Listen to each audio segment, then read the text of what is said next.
Hello. Yeah, just see the chat. It's basically we'll wait for just 2 more minutes, and so that if anyone wants to join, by max 2 more minutes, we'll start.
Okay, I think we should start.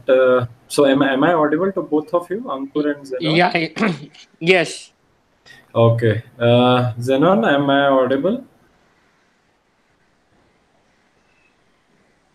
Uh, okay, I'm not sure if Xenon is able to maybe listen or something. Okay, Maybe her so microphone is off. his microphone. Maybe, maybe. Hello. Okay. Okay. Yeah. Yeah. Xenon, you can hear me? Yeah, but I can't see your screen. Yeah. I'll be sharing it soon. So yeah, thank you both of you that you joined. And as I said, it was a bit abrupt this time, but yeah, we'll take care about this from the next webinar. And thanks that you could come up for the webinar, and I'll make sure that it's worth for you because you made it in the last few hours when I told you guys. So thanks, and yeah, we'll cover some good topics so that I can make it worth for all who will see it later also. So yeah, I'll start with sharing my screen, and as we know, the topic for today is control flow and functions. So yeah, I'll try to cover both in around an hour, and Okay. I'll try to tell you some good things about it, and you guys can ask me questions in the like while I'm explaining some topic, whatever doubts you have, you can ask me that, or otherwise, I'll be asking after every topic that if it's clear. If any of you has any doubts, you can ask me directly. So yeah, I'll be sharing the screen. So basically, we'll be covering loops and functions and some things related to it. So yeah, so as I said in my previous webinar, I tried to be a more of a practical one than theoretical or something like that, so that you go through the content through nanodegree itself. So as we know, the content in the nanodegree is pretty good. I'll try to cover a bit more practical parts of all the things so that we are very clear on most of the concepts of Python and later of AI. So yeah, so I'll be just sharing my screen, uh, and I think you should be able to see it in some time. I'll ask you. And so yeah, first initially, I think I'll be covering like I'll start with if else and some of the things, and then we'll go forward. So yeah, I'll start with the if else, and then we'll go to loops and all those things. So yeah, are you able to see my screen? Yeah. Anyone just confirm? Okay, okay, No, correct. I can't see it. Oh, you can see it. No. Hmm. Yeah, check again. Like it should be visible. Okay, let me just check. Yeah, check one. Okay, okay, I can see it. I can see it. Okay, there must be some lag in Hangouts or something. So yeah, Okay, okay. or on the net, I'm not sure. Okay. Yeah, so there must be that problem. Okay, I'll just try. My terminal is working fine, I hope. Okay, I'll see it later. So yeah, uh, let's start with the normal if statements, and let's try to move forward. So yeah, in the previous webinar also I told this. So suppose I am writing something like 5 greater than 3.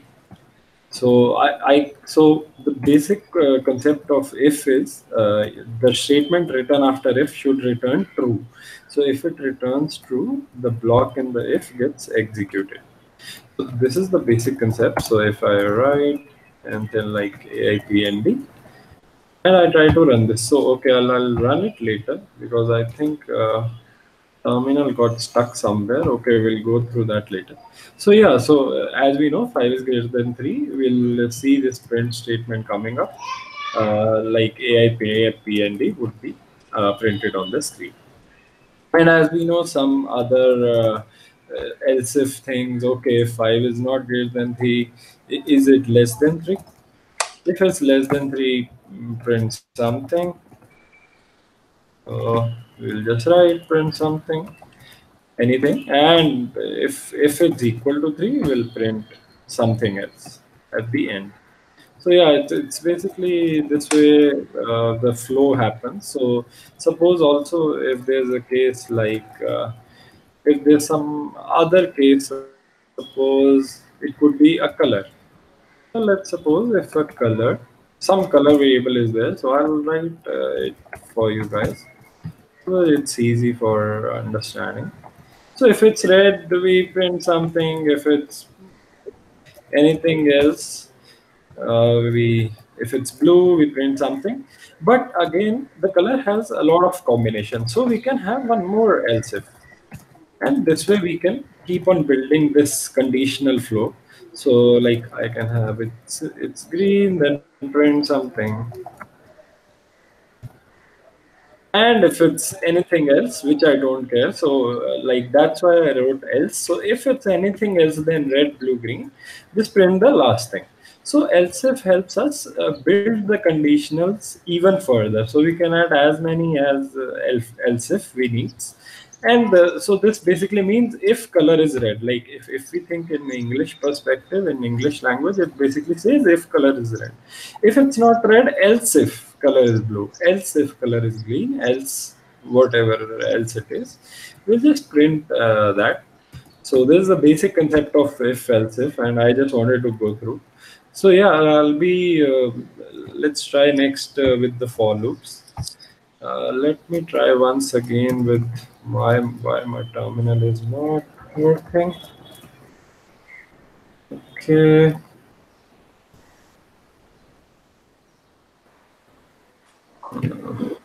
Okay, I think I should see it later. Okay, we'll go through it later. So Anaconda is working by default.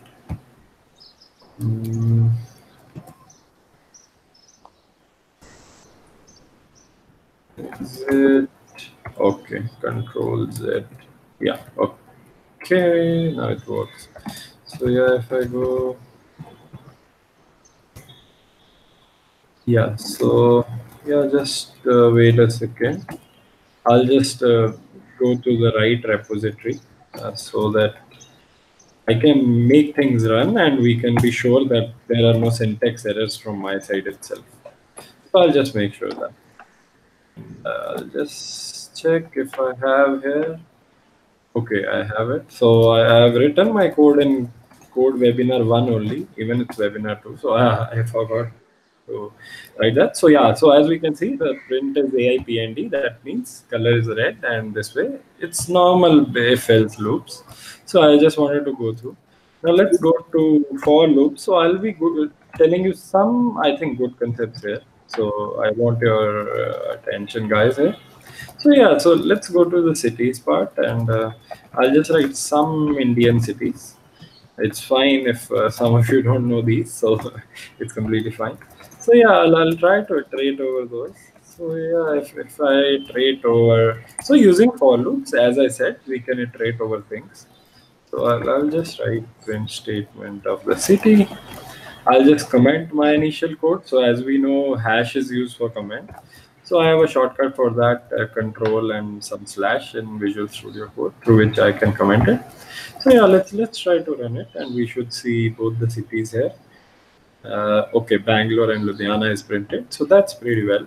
So these both cities are printed. I just iterate over the cities, having the first, like each city in city variable and printing those things. So this is your basic iterations over lists. One more thing I'll go through, then I'll tell you something better than this. So yeah, so the next thing I want to tell, normal range. How do we use range to iterate? So if I have, suppose I have range 3. So that means I'll be iterating over 0, 1, and 2. So this for loop will run for 3 times. I'll just print I. So I will have initially the value 0, then it will have value 1, and then it will have value 2. So the number which we write in range is not included. So 3 won't be included, and the loop will like the range thing will start from 0, 1, and then it will go to 2 before 3 times. So I'll just run it, and we can see 0, 1, 2 on the screen. So this is basic iteration over loop using range. Now let's see the next version of range. So for I in range, I can tell it from where to start. I don't want it to start from 0. I want it to start from maybe 1. and go till 3. So as I said, the first index which will, if we are giving two arguments to the range, the first argument is included and the second argument is exclusive, that is not included. So the first one is inclusive, the second one is exclusive. Exclusive basically means it's not included in the iterations. So if I just again print I, we should see 1, 2, and 3, and 4 shouldn't be there because it's exclusive. So yeah, let's try running this. So 1, 2, and 3 are printed on the screen. So I think we are saying it right. That the first one is inclusive, and the last one is exclusive, not included. I'll ask for your doubts in 2 minutes more. So I'll go through the next thing. So I hope till now it's quite clear, but still I'll ask your doubts, so you can wait for that. So again, there's one more thing of, so I'll increase this to be 8, and I want 2 jumps every time. So basically, initially, by default, in this part, it goes as 1 jump. What do I mean by 1 jump is, so it starts with 1, it adds 1 to it, it goes to 2. Then the next time it adds 1, basically it becomes 3. Then the next time it adds 1, it becomes 4. And in 4, it sees, okay, range tells me that 4 is not included, so it stops the loop. In this case, what happens? It starts with 2, and I'm telling it through the third argument that you need to add 2 into it instead of 1. So by default, we know it's 1. But when I give a third argument, it considers the third argument to be the incremental portion, or how much to add every time. So if initially it's 2, it will add 2 to it, it becomes 4. It will add 2 more, it becomes 6. And it will add 2 more, it becomes 8. But then it sees, okay, the second argument 8, which we know is exclusive, which is not included. So it should stop the loop there. So this is the next thing in the range which we can use is, so we can try to do it like this, and let's try to run it. So as I said, the output you can see is 2, 4, 6. 8 is not included, and we are making the jump of 2 in every iteration and not 1, which is by default. So yeah, this is, I think, the basics of for loops, and this is how basically we work with for loops. So yeah, now I think I have told you some concepts of if, else, and for loops. Any doubts still now? Anyone? No. Okay, thanks, Zeno. Yeah, Ankur, anything? No, I don't have doubts. Okay, that's great.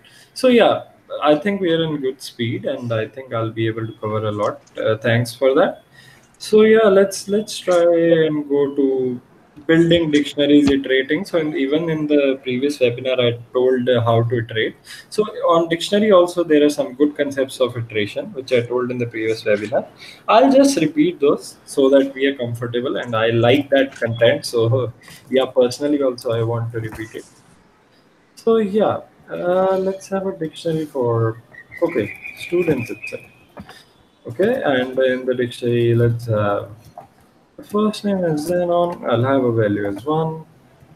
Okay, we'll try to format this a bit better if we are able to. Okay, this looks better. So yeah, then we'll have Ankur S2. So these are some basic values of a dictionary. How to iterate over the dictionary. So this is really good. Like these things are used in software industry and in whatever work you do. So these are important for us. So let's try to run some things. Okay, let's try to see if I have. So I'll tell you how you'll get the, how you can also handle some errors. So this would be a good, I think, concept for you guys to know. So suppose I just try to find any student. So I'll write AIPND. So I'll try to print that. Let's see what happens. So okay, initially I should tell you this. So we assess the value of any key in dictionary through normal key indexing. So what do I basically mean by that is that we can assess a dictionary and pass on the key as the index to get its value. So this is the basic concept of a dictionary. If I pass the key as an index to the dictionary, I should get a value corresponding to that key. So here we have two keys. Xenon is one key, Ankur is one key. The value for Xenon is 1, the value for Ankur key is 2. So yeah, so we can have this dictionary and we can just assess the key of the dictionary, Xenon or Ankur.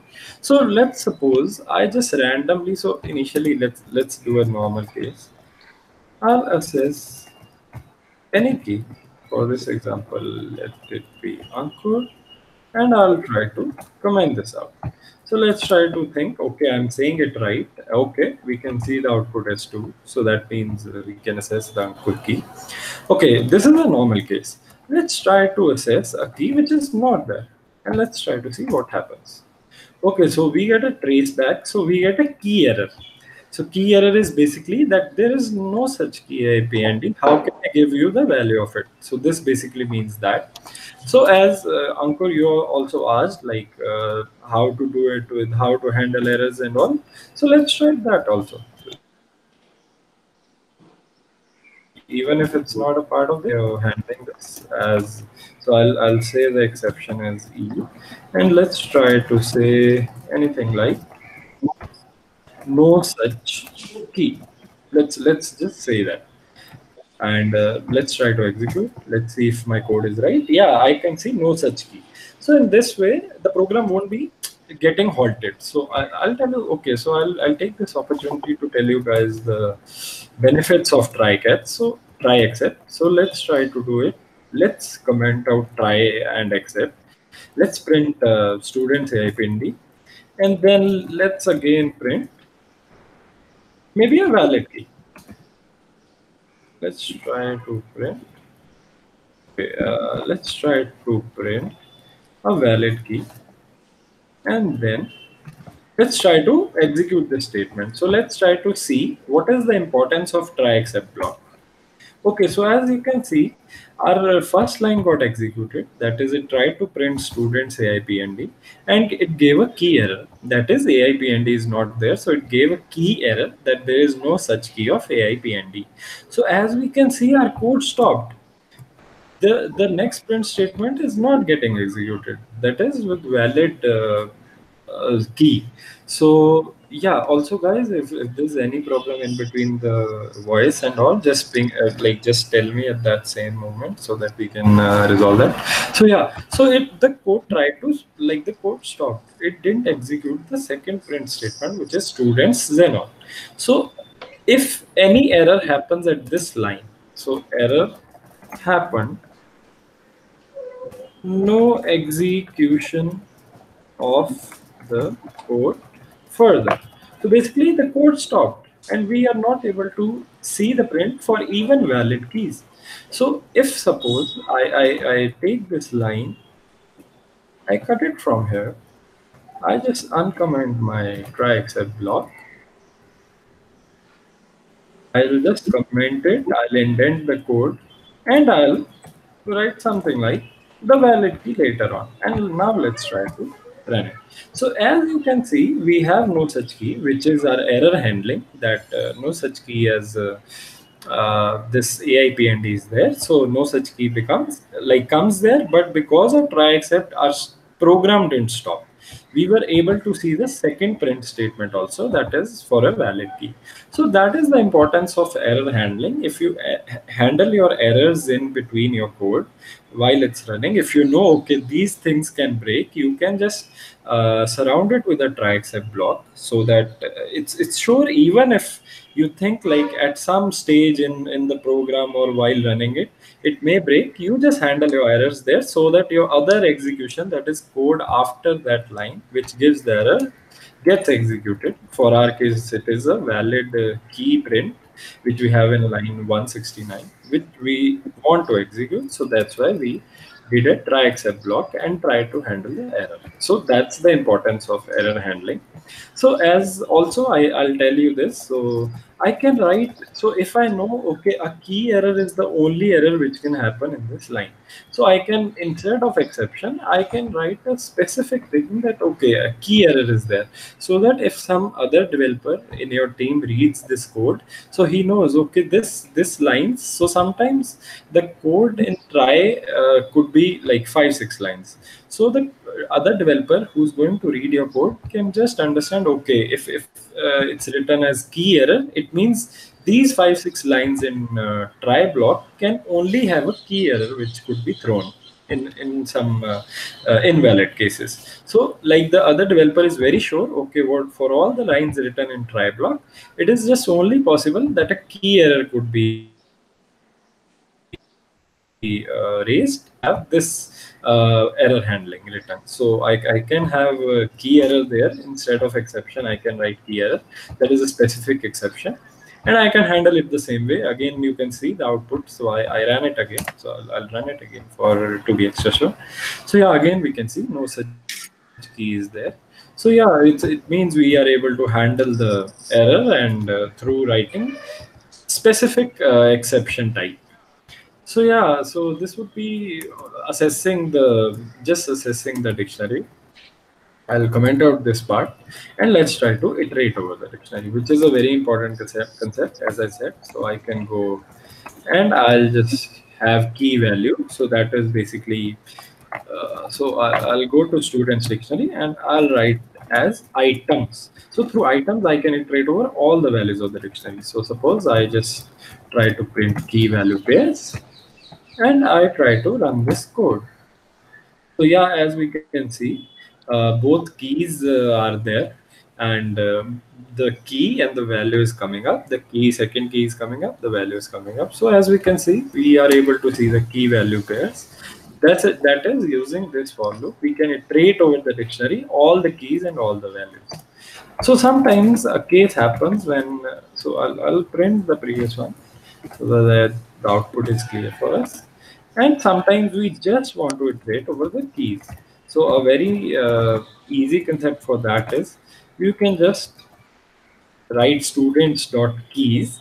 They'll just have the list of the keys in this, and we'll iterate over that list. That means we can get each key while iterating. So yeah, I'll again try to run this. And we can see just the keys, Zenon and Ankur. So this is also very good concept. But how thing, does yeah. sorry, how does like Python know that the key is Ankur? Okay, so let's suppose I print this. So, okay, I'll print this, then we'll again go to your question so that we can understand it. So let's try to print like what student.keys actually Like gives. here, student.keys, and then there's a parenthesis, no? Yeah. So keys is basically a function. So whenever a function is there, a parenthesis would be there after it. Oh, keys is a function. Okay. Yeah. Key is a function. So when we do student.keys function get called, and it returns us something like this, which you can see in the output screen. Okay. I understand now. Okay. And this is an iterable. As I said, iterables are the things through which we can iterate.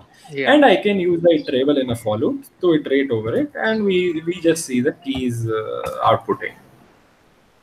Okay. I understand. Yeah, so the same way, let's take this opportunity to think on the values. So let's see what values gives us. Values is again a function because it has parentheses. The same way it gives dict values, which are basically 1 and 2. This is an iterable. I can use students.values instead of students.keys. I can use val as the variable name, and I can just print that. So as you know, I hope you know this much, like these things, like whatever could be the variable name. It could be anything. It could be friend. So the first thing which happens in the for loop is just a variable name.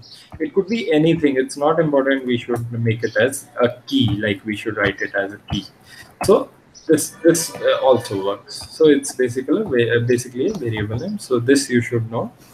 Also, one more thing I'll just go through, which is a good question some people may ask in an interview or something. So, what happens if I just have a loop over students and I don't write dot keys, dot values? What happens? So, in this case, I want to tell you by default it iterates over the keys of the dictionary and it doesn't iterate over anything else. So by default, even without using dot keys or dot values, we should see just the keys. So by default, this thing iterates over the just the keys of the dictionary and nothing else. So yeah, this is also one of the things I wanted to tell you. So this is basically how we iterate the over our dictionary and see the key value, keys, values, or whatever else we need.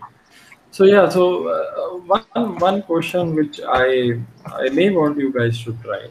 So can you try coding this? So I think I'll not tell the answer now. You can ask me your doubts in Slack group or anything. So this question just popped up in my mind, and I think it's a good practice to iterate over a dictionary. So can you guys make a program in which you need to tell me the key which has the maximum value. So in this case, as we can see, we have just two keys, and the value for Ankur key is the maximum one. So even if I have some more keys here, A, P, and B, and I make it as 3, and this way I have a dictionary. So you have to code a solution in which you need to tell me, okay, which key has the maximum value. So a person can input you a dictionary with some keys and values. You don't know the value of keys, so it's not necessary that the key things would be Xenon, Ankur, AIP, and D. It could be any name, and the value could also be anything. So a person will input a dictionary, and you guys need to tell me the key which has the maximum value. So this is a question I want you to try. So I don't want you to try now. I want you to try later, but I want you to remember this, Okay. and you can ask me all your doubts later on. So this will be, I think, a good question on just iteration and some of the normal problem solving skill. So yeah, we'll move further, I think. So it's good. So any doubts till now? As of now, no. Okay. Okay, I think both of you don't have any doubts. If you have, you can just tell me, and otherwise, I'll be going forward. I'll just go through small part of while loop, how to break, and then I think we'll go to zip and list comprehension. Okay, so I'll make this fast. So this is so I'll be just going over the normal things. So yeah, let's try to this I think would be a good example. Okay, let's try to do this. So if I have a variable as input one, and I'll have it as maybe none initially. So I'll take the same thing as I tried with I told Ankur about doubt he asked. So I'll try the same thing here mostly, and yeah, okay, I'll do it this way. Yeah, I think I know what to do. So yeah, so input one, if it's equal to none, so I want the loop to run for that. So if it's equal to none, I want the loop to keep running for that case. And yeah, so if it's none, we'll iterate over the loop. So I'll be using while loop for this, and I'll be telling you when do we need to use while loops and all those things. So yeah, let's try to let's try to run it. Let's put here as input underscore one equal to input, and I'll just ask for maybe a number. I'll ask for a number. To format it, I'll just use /n so that we see it clearly. And so I'll write except block here, and I'll write exception if an exception is raised, because I'll be raising the keyboard interrupt exceptions. And then I can say, okay, please input a valid thing. So I'll just say this. And I'll try to iterate over the while loop, basically until a guy gives me a valid number there. So why am I using while loops? So while loops are very good if we have a condition at which we want the while loop to stop, as we'll see in this case. So in this case, the right condition which we need is if there's a valid input, a guy gives me a valid input. For our case, it's a number. If a valid input is given, the while condition which is here. So if suppose a number 2 is input, so in that case 2 is not equal to none. So if 2 is equal to none, this condition is there. 2 is not equal to none, so this is false, and the while loop exits. So basically, when a person will give us a valid input, the while loop will finish, and we won't see any other further iterations of the while loop. So I'll tell you this through the code, it's like through running it. So I think that will be a better thing to do. So it's asking me for a number. Let's just do a keyboard interrupt. That is, let's try to press anything. I'm not sure what does it consider as a keyboard interrupt. So Control C doesn't work here. Any exception I could try is, okay, let's try this then. Let's try this. I'll have input 1. So like A is equal to input 1. 2 divided by input 1. Let's have it this way. So I think through that I'll be able to tell you. Okay, for the timing, okay, let's leave this. Let's again try to run. It's asking me for a number. Let's give the number as 0. So we see an output. Okay, please input a valid thing. And we tried to, but in input 1 now we have 0, so that's why the loop got exited. So I think instead of input 1, maybe I can try with A, but A would also, I think, won't be a good. Okay, I can just do this. I can just have input 1 equal to 0. So until input 1 is, a person gives me that as 0, that means 2 divided by 0 would be there in A, which is, we know as an exception, because we can't divide a number with 0. So that's why we'll just tell them, okay, please input a valid thing. So I'll again try to run this. Okay, it's not able to. Oh, okay, I got this. So yeah, I'll have to start also as 0. So yeah, so it's asking me for a number. Let's try to input 0. So it will try to divide 2 with 0, and still it's getting an exception, and it will go to exception is E. And again, I'm seeing that input 1 is 0, but it's exiting.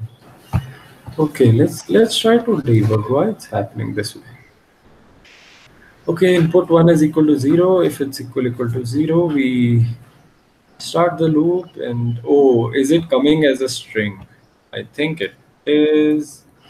Okay, let's try to do this, because I think input by default, does it take a string? Okay, let's try it again. Okay, yeah, it works. So basically the 0 which you input is getting converted into a string, and then only getting saved in input 1. So yeah, so if I input 0, it divides 2 with 0, and that is a valid exception, because we can't divide a number with 0. So print gets executed like, please input a valid thing. And then we again get the prompt here that, okay, again tell me a number. So I'll again put 0, it will again tell me, please input a valid thing. So if I input 1, so okay, the error is happening again. Okay, let's try to see why this is happening again. Okay, the number 1 is there. We got it. We got please input a valid thing again. Okay, I'll try to, okay, this is getting converted into a string, as we know. So I'll just typecast it, because dividing by a string is also not possible. So this is one more error, I think, which we found.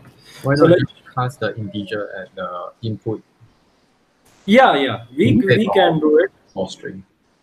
Yeah, Zenon, you are completely right. We can do it. For that, I was just being lazy, because then I'll have to change this to 0. this to 0. So yeah, that is the only thing why I didn't do it. But yeah, you are absolutely right, and I think the right way is also to cast it there only in the 184th line only. So yeah, you are right in that. So there are no nothing on a discussion part. You are right in that. So just being lazy, I try to avoid it. So yeah. So again, as you can see, I am inputting 0. It's again telling me okay, exception occurred. If I write 1 this time, I think we shouldn't get an exception. So that is right. It easily got my number and it exited. So this is also a good, I think, good code part in which you are inputting some values and then you are seeing if the input given by the user is correct. Okay, I'll take just a minute.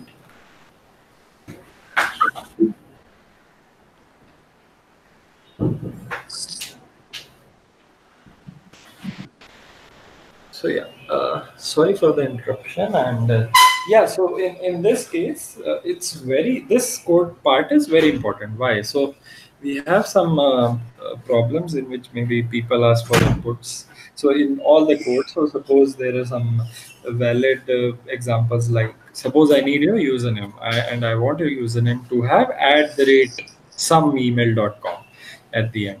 So I can have something like this loop there, and I can again prompt for the users for the username until a valid username is there that has @gmail.com or something like that at the end. Only then I'll stop taking the input.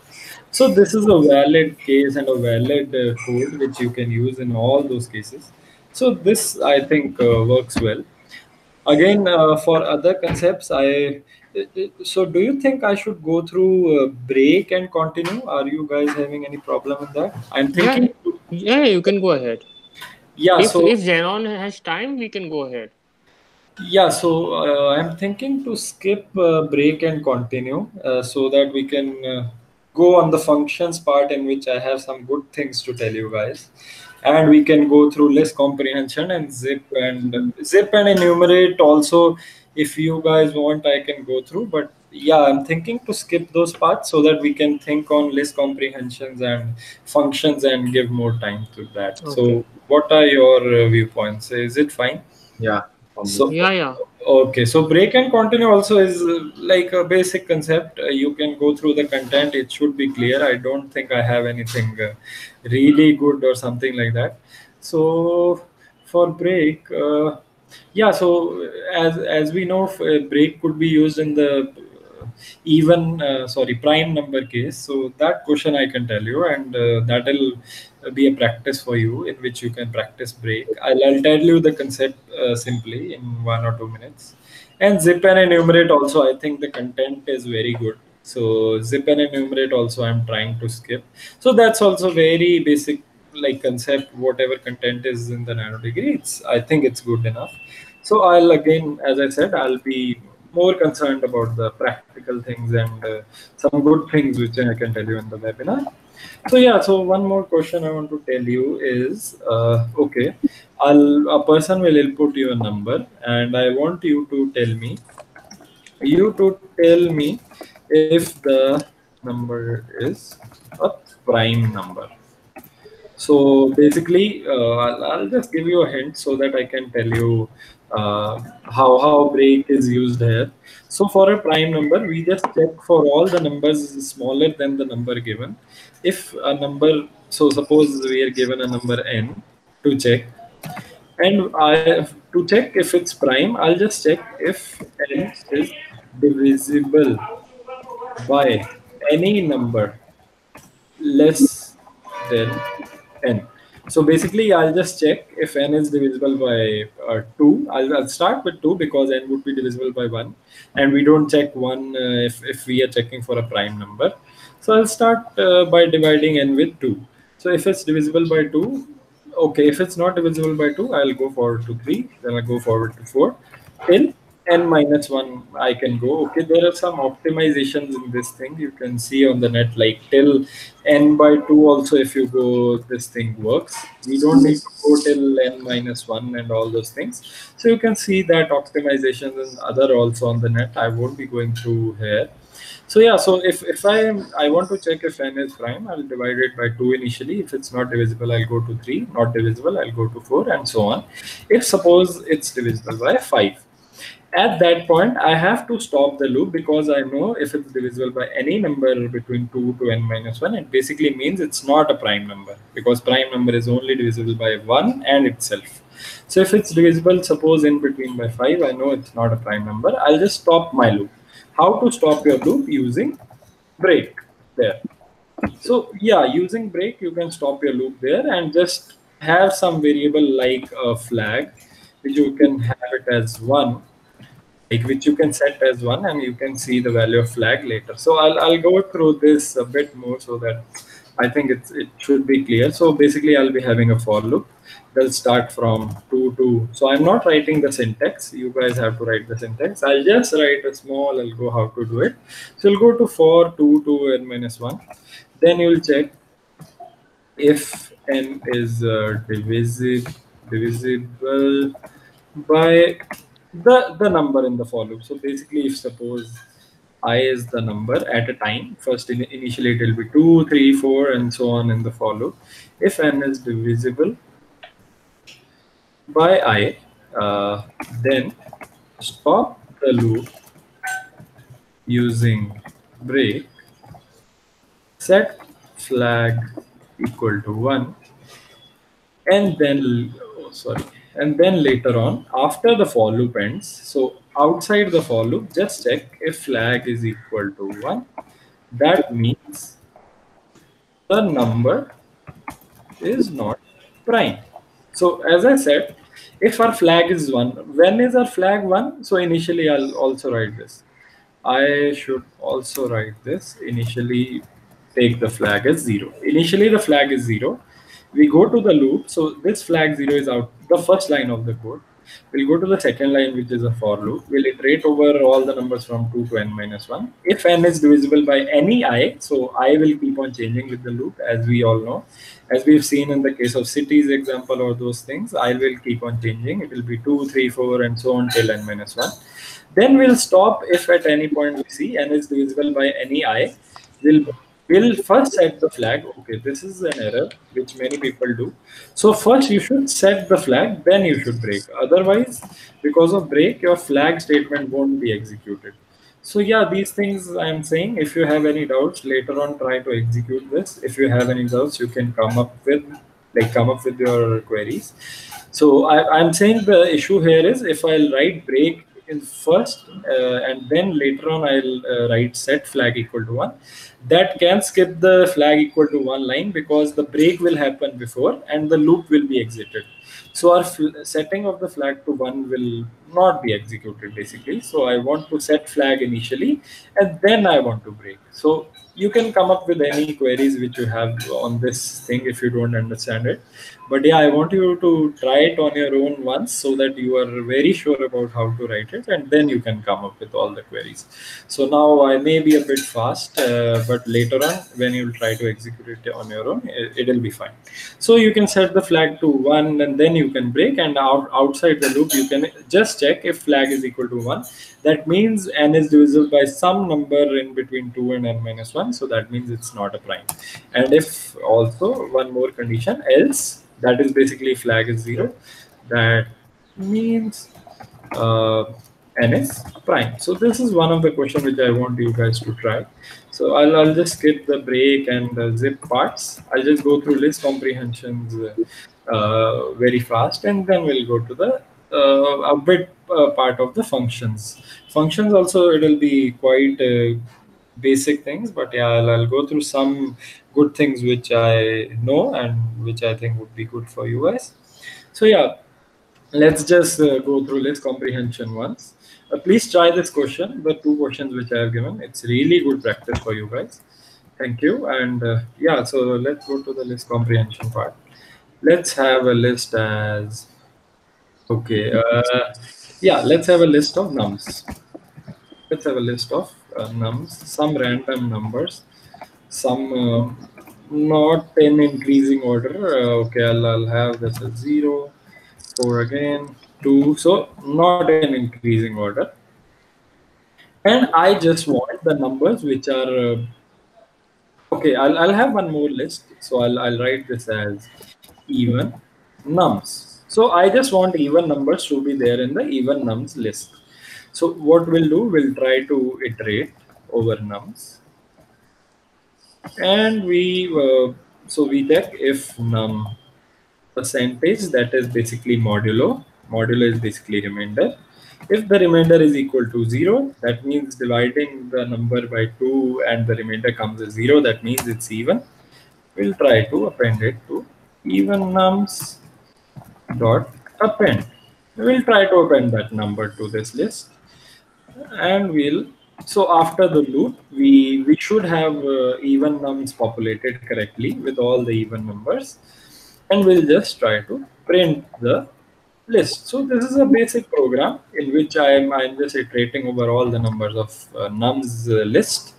Then I'm seeing whichever is even. So for that we have a condition that the remainder with 2 should be 0, and I append only those elements which are which are even. So you can see this indentation, that basically means that this code is inside if. So even only if this statement gives me true, then only this should be executed. Otherwise this statement doesn't execute. So for all the even numbers, we should have this statement execution, and we should append those numbers to even nums list, and then we should print it. Oh, sorry. So I'll go to the right query. Oh, okay. Sorry, we have that previous code. I'll just comment it so that we are just seeing the code which we need.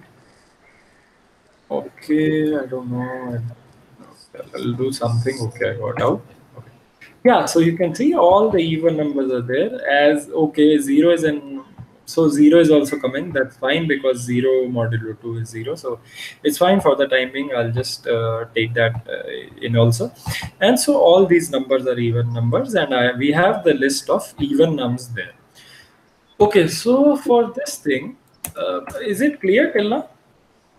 Yeah, but how Okay. can 0 be a even number? 0 Okay. होता नहीं? Yeah. So that's what I'm saying. So there are two things which we can have it here.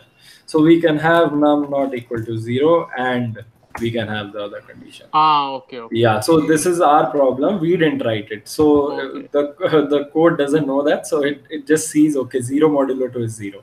So Okay. yeah, so as we know, the code is a dumb thing, and we have to make it intelligent. So yeah, so this is what we missed. So if we'll write it like this, I think we shouldn't have a 0 in the list. Okay. Okay, so Okay. yeah, that works. So as you can see, we have to write quite some lines for this code. So let's try to make it a bit easy for us on the developer side. Let's try to have it as a list comprehension. A list comprehension makes the list in the while executing the code inside the list itself. So what do I mean? I'll just write it here so that it's clear for you guys. So I'll just write num for num in nums. So basically this part is our loop part, which we got from here. As you can see, it's highlighted here. So this is the same for loop.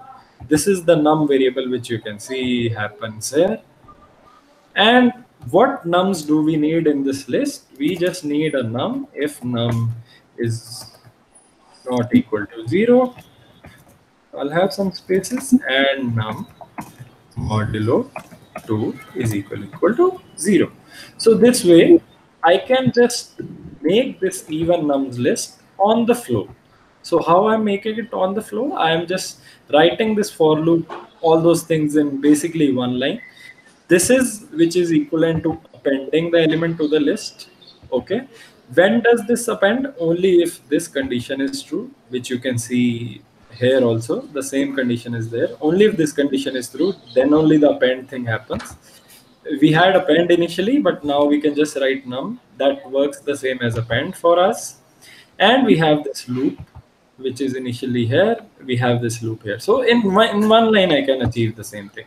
So that is basically your list comprehension. So as I again execute the code, you can again see the right output. So this is very powerful and Pythonic way of making list and like iterating over list and whatever, having some of your if things work and you can get the values of the list.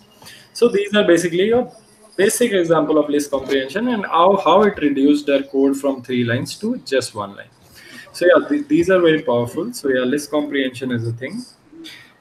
Okay, I think let's move on to functions so that we can also finish the webinar on time and we are good with all the concepts we have gone through. So I'll be just be commenting all the other things which we have. So for functions, I'll just tell you the any basic function, and then we'll go forward in some of the good concepts of functions. Iterators and generators is one of the concept for which I have written an answer in Slack. So I think that answer and whatever the examples I have given, that should be good enough for iterator and generators. I won't be going through it again because I'll be using the same example here also. So I'm not thinking to go over it again. So I just want you guys to go through the Slack thread. I think Ankur asked one of the question of iterator and generator. I try to explain it there. Please go through that. That is, I think, should be good enough to understand it. And that is all I want to tell for iterators and generators. Some of one or two concepts I want to go through in functions are very important, which I'll go through now. Lambda expressions also, I think the code content is enough. So I think I won't be going through that. Variable scope, we can go through some of the concept and default arguments and those things I'll go through and then we'll finish it. So I think we are on track. Yeah, let's have some variable names and let's try to do this. So yeah, code lesson. So part 2. So I'll take that as the value for the code lesson. So yeah, code lesson is 8. I'll have a function named as AIPND. So that's the easiest name I could get. So yeah, let's use that. Again, I'll have code lesson equal to 9. I'll print code lesson inside this. And I'll print code lesson outside this. Let's try to see what our outputs are. So this acts as a global scope variable. So this basically means till our program is there, even if I write on this 250th line, I write maybe a print code lesson. The value should come as 8, even if I have some random code in all these lines in between. Because the code lesson variable which we have is basically a global variable. So it has the scope till the end of the program. So in this program, we can access code lessons anywhere. So inside the function, I am again like initializing the code lesson to be 9. So inside the function, the value of code lesson should be 9 because I am overriding the global scope variable here. So I'll write it here. Override the value of global scope variable. So I'll just write this comment. I'm overriding the value to be 9, and here I'm printing 9. But okay, let's try to run it and then see how things are working. Okay, sorry, I didn't call the function. My bad. I should have called it. Okay. Oops. Okay, I'll call the function and then I'll try to execute. So as you can see, the code lesson for the function, because we are calling it first, so that means we are getting this print statement initially. To be again sure, I'll just make it a bit better for you guys to understand. I'll write the print as a function thing. So yeah, the func value comes as 9. As I said, we overrided it in the function. Because of that, code lesson is 9 and not 8 because of the global scope variable, which has value 8. We are overriding the global scope variable. We are making it 9. We are printing it. But outside the function, so this code lesson thing has just the scope inside the function. So the scope of this thing is just this much, and not till 210th line. It's just till 209th line. 208 and 209th line are the scope of this function. So code lesson inside 208 and 209 line should be 9. Otherwise, code lesson should retain its original value, that is 8. So outside we are, as we can see, the print comes as 8 for the outside code lesson, but inside it comes as 9. So we overrided the global scope inside the function. But how does I have a question? How does like in that Okay. in the local function where you override it Okay. for 9, Okay. why do you have to write AI, PDI, and the below? Okay, I didn't get you. Can you come again? Okay, like in the if you give the print function which is locally available. Okay. So No, then the it print should print. function. Yeah, so print function is not locally. So basically, code lesson variable is locally available in this function. Code lesson variable. Okay. Yeah, so what I'm saying is, so code lesson is there globally also. If I print it outside the function, it should come as 8, as we can see on the screen. Yeah. But for code lesson inside the function, suppose, okay, I'll do one more thing. I'll comment this out. So even inside the function, the global is still there. So as you can see, if I comment this line, if I don't override it, the global is present in any block, inside the function, outside the function, everywhere the global thing is present.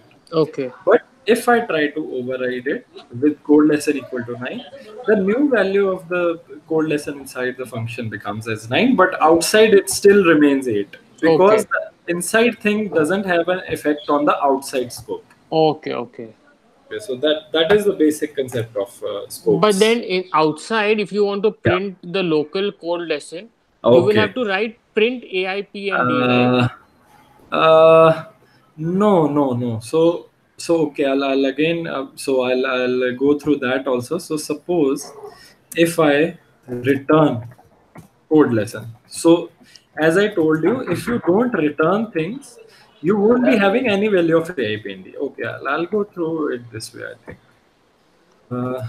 Okay, let's try to print what is the return which we get for the function. Let's try to print this. Okay, so it's none. So basically it means AIPND is returning nothing. It's just printing something, it's just doing some stuff. It's not returning anything, because of which we get none here. Like when we try to print it, we get none in the output. Okay. Okay, so let's try to return. So as you said, you are saying it right. Like you need to print AIPND, but we should have return for that here to be sure, so that we get 9. Can you see it on the screen? So we are returning code lesson, which is 9, and we are printing it on the screen. Okay. Is this clear? Actually, this returning, when you're returning code lesson, where Yeah. does this code lesson? This comes here. The return value of this statement. Okay. I understand now. Okay, thank you. Okay, got my point. Okay, great. And suppose if I override the global variable with this return value, I can do that. And now the global variable at 212th line should be 9. So I can print that, and we should get 9 as the answer. So I'm returning that lesson 9 from here. I'm storing it in code lesson. So basically I'm overriding the previous value of 8 through 9, which is here in this AIPND statement. I get 9 here. I override the code lesson value and I print that. Okay, I understand. Awesome, great. So yeah, this is about the scope thing. One last thing I want to go through is I'll use the same function. So I'll comment these things, and I'll use some default arguments. So initially, let's have the. So So I'm thinking of an example. I'll use code lesson here inside, and okay, yeah, I think I know it. I know. Okay, so let's have code lesson here. and I'll maybe take this variable, cut it from here, paste it here, have some spacing so that it looks good. Okay, this works. So I have code lesson here. Let's try to pass it to AIPND function. So I'll write it as code lesson. And as you can also, one more thing I want to tell you, this is again a variable name. It could be anything. It could be even L. So L will have code lesson, whatever value of code lesson would be there will be stored in L when we'll be calling this function. So I'll just write that. L in the function will have value same as code lesson. Okay, so L in the function will have the same value as code lesson. Suppose it's 8, the value in L would be 8. And let's try to just print L. So in this case, I'm calling this function in this line. It should pass code lesson as 8 to L, and it should print 8. So basically, we should see on the screen 8, and we are able to see it. As you can see, 8 is there. Okay, so suppose let's try to make it default. So let's try to make it 9, and let's see, even if it's having a default value of 9, even then if I pass code lesson to it, what happens? Does it take the value as 9, or it overrides with the value I have given and try to print 8? So let's see that. As you can see, 8 is printed. So basically means by default its value is 9, L has value 9, but if I pass something to it, it will override that 9 to be 8, and it will print the new value, which I have passed basically. Okay, so one more concept is, let's avoid this. Let's just make a AIPND call. Let's see what L has. So L has 9, which is the by default value of 9. So if I don't pass anything, as you can see here, I'm not passing anything. By default 9 comes in L, and that 9 gets printed. Okay, so yeah, let's try to do this. Let's have two arguments. Let's have two arguments, first as A, next as L. Let's try to print both. So let's see what happens. So now we should get an error because A doesn't have any default argument. So it's asking me at least pass one argument. So as you can see, AIPND missing one required positional argument A. So the function is telling me, okay, L I know has value 9, but A doesn't have any default value. You need to pass me that value, then only I'll be able to run the program. So that is a problem. If I pass 2, that 2 comes in A, so A should have value 2 because of this, and L by default, as we know, has value 9. So this, now it shouldn't give us an error because I'm passing 2 to it. Otherwise, if I don't pass, it's asking, okay, A's required position argument, it doesn't have a default value, you should pass A to me, only then I'll know the value of A. So, okay, I need to pass 2 to make this program run. Suppose I have a default argument for A also. If I remove the 2 from this function call, if I run it, the thing should work fine because now the function knows, okay, A has value 3, L has value 9 by default. I'll just print those values. Suppose even if they're default, I'll again pass 2, 3. It should override the values of A and L there. And I should get the answer as 2, 3 because I'm overriding the value of A and L by passing them here. So this is the basic concept of overriding those values and overriding the default values. So then, so till now it's clear? Yeah. Oh, okay. Zenon, for you also? Yeah. Oh, awesome. Awesome. Great. So yeah. So, okay. Now the issues which we do generally in programming, which are errors and which are like questions people can ask you. So let's try to execute this. So now what does it say? Okay, so let's try to understand this. So when we pass, okay, let's not even pass 2 arguments initially. Let's just pass 1. Let's try to see what it does. So suppose if I have the default argument as the first arguments of the code. So suppose if I have 3 things here, I have 3 arguments. Initially, I have 2 default ones and then one L argument there. So if I try to run this code, it tells me it doesn't know this 2 corresponds to L. So it is getting confused because the first argument which we are passing is 2. It is thinking, okay, it could be A. So as you can see, it's not clear for it that, okay, this 2 corresponds to what thing. Is it A? Is it D? Is it L? So it's really not sure for the program. So that's why we see this error. So it's not sure that this 2 corresponds to A or L or D or what thing. It's not at all clear. So suppose I write L equal to 2. Now let's see. So I'm telling it, okay, take L as 2. Now again, it's telling me a problem. So this is a basic problem, a syntax problem which is there. We can't write the default arguments as the initial arguments of the function. We have to follow writing those at the end parts of the function. So suppose if I have some more arguments here, I should have the default ones at the end of the function definition. So this is very important. Why? So let me print all the things here. L, F, G, A, D in some random order. Don't see the order. So yeah, so now it knows, okay, the first 3 arguments which I'll get will be for L, F, and G. The next 2 I already know, those have a default value of 3 and 6. So let's try to just pass the first 3 arguments, and the next 2 should be automatically by default 3 and 6, and it should be able to print all the things. So yeah, 2, 3, okay. Oh, sorry, I'm printing it in a different order. That's why we see this issue. Okay, let's be extra careful so that we understand things. And let's try to again run it. So I'm getting the value as 2, 3, 4, which come as LFG, and AD have a default argument of 3 and 6. So default ones need to be at the end of this function definition. Other ones could be at the start of the definition.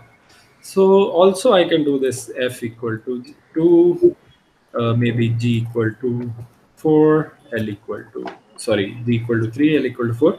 Again, I can write D equal to 9. So in this case, I'm not overriding A, but I'm trying to give values for all the other ones. And let's try to see this gets executed. So this is getting executed. I'm just, without following the order, I am telling explicitly, okay, F should have a value of 2, G should have a value of 3, L should have a value of 4. And this way I am passing the arguments that D should have a value of 9. And it sees whatever list I'm passing it here, it will execute this. So it will assign those values to the corresponding variables, and it will try to print those things. So the important concept you have to take home are default arguments should come at the later part of the function definition, not at the start, and not even at the mid, so at the last. And you can pass the arguments to, you can pass values to the arguments according to their names. If you don't want to follow the order, you can just write what all names you are assigning it to. So this will make things clear. So even if suppose I don't want to override D, I want to override A, I can tell it exactly, okay, I want A to be overridden and D not to be. And then I can, again, according to my overriding, the values are printed. So yeah, so these are about the default arguments and the function definitions which I wanted to give. So yeah, I think that's it for this webinar. I think this is all the practical parts which I wanted you guys to understand and to be with me on these things. So these are good concepts which could be used in the industry also and are a good thing to practice. So I have given you 2 questions. I want whoever sees this webinar on YouTube later, them also to try those. Those are very good questions, and we can discuss on them in the group. And your fellow students or the other guys could help you, or maybe at the end I'll try to help. So yeah, I think this is all for the webinar. I thank you for joining. And any doubts you have? No. Okay. Zenon, also, I think you also are clear on the things. And I think it was good for all of us, this webinar. And we'll meet soon. And I'll try to call some of you, if possible, this week. Otherwise, I'll catch up with you in the next week. And yeah, so you can always ask your doubts, and I'll try to clarify all those things. Okay. So yeah. Thanks a lot for Thank joining you. the webinar. Thank you so much, both of you. Thank you for being there. That's why I could take this, and it was good for me also a revision.